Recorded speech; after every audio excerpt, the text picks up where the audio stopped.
Closeness is a state of mind as well as a measure of physical proximity. I haven't seen Gary since we were in the Navy together in the early to mid 1960s. We were assigned to Air Anti-Submarine Warfare Squadron 24 aboard a World War II aircraft carrier, the USS Intrepid. We had some interesting experiences together, visiting ports in the Mediterranean. I remember one time we tracked a Russian submarine for days, finally forced it to surface right next to us because they had run out of air. That was right off the coast of Tripoli. And I also remember being the recovery ship for the landing of a space capsule, one of the Gemini flights, piloted by Gus Grissom and Virgil Young. The Intrepid's now a floating museum in New York City Harbor.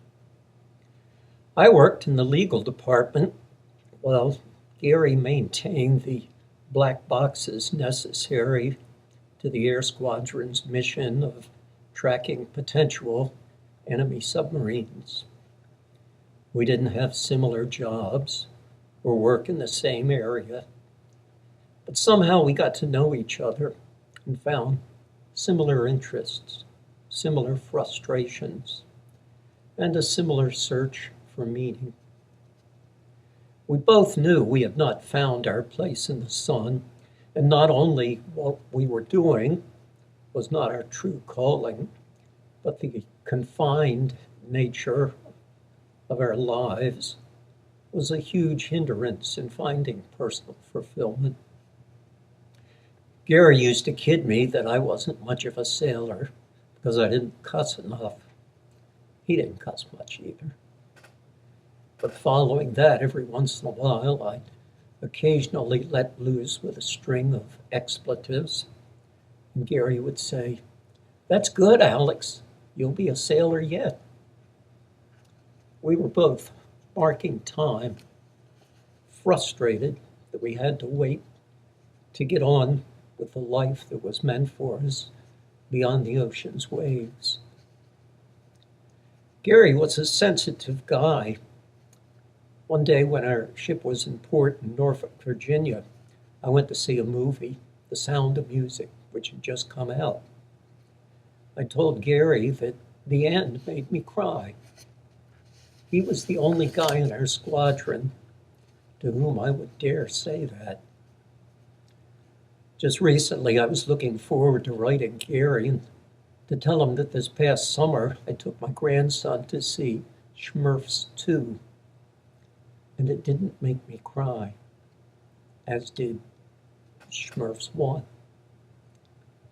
Gary would find that weird, but strangely appealing.